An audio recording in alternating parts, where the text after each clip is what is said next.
The Calcutta sitar concert আমাদের এই বছরের থিম যাত্রাপথ কালচারাল সোসাইটি। আর গতকাল তো অসাধারণ অনুষ্ঠান হয়েছে। আজ অনুষ্ঠান করছেন অভিরূপ ঘোষ, মানে আমি নিজে অনুষ্ঠান করেছি। আমার সাথে তবলায় ছিলেন রোহেন বোস। এখন বাজাচ্ছে হচ্ছে মায়েস্ট্রো অভিষেক মল্লিক এবং তার সাথে তবলায় লেজেন্ডারি পণ্ডিত বিক্রম ঘোষ। এরপরে বিদুষী মিতা নাগ এবং লেজেন্ডারি পণ্ডিত কুমার বোসজির তবলা আছে। এইটাই আজকের অনুষ্ঠান।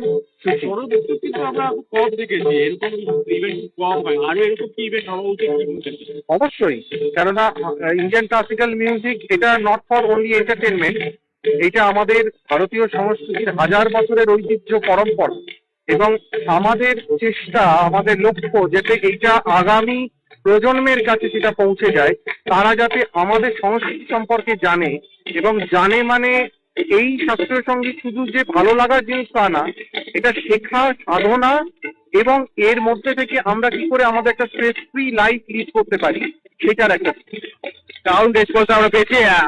আপকামিং ডেজে আরো কি প্ল্যান আছে, আরো এরকম ইভেন্ট হবে?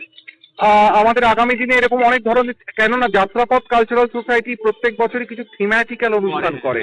এই বছরের যেমন আপনারা দেখতে পাচ্ছেন সেতার কনসার্ট, কখনো হতে পারে শরৎ কনসার্ট, যেমন এর আগে আমাদের সেতার শরৎ ডুয়েট কনসার্ট হয়েছে।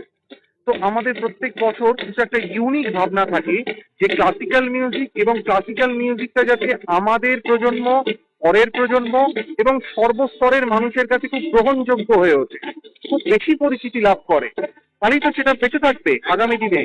তার যে আনন্দদায়ক দিক সেটা সম্পর্কে যাতে মানুষ আরো জানতে পারে, শিখতে পারে।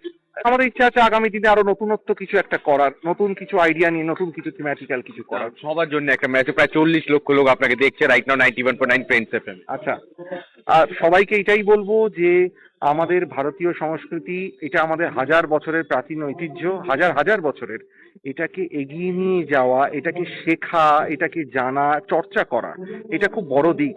আমরা তো করছি, আমাদের আগামী জেনারেশন কি করে এটার সাথে অ্যাটাচড হতে পারে, এটা আমাদের সকলের একটা দায়বদ্ধতা। সকলকে আমাদের এগিয়ে আসতে হবে এবং তাদেরকে জানাতে হবে যে এটা আমাদের সংস্কৃতি, এটাকে হারিয়ে ফেললে চলবে না, এটাই আমাদের শিকড়, এটাই আমাদের রূপ।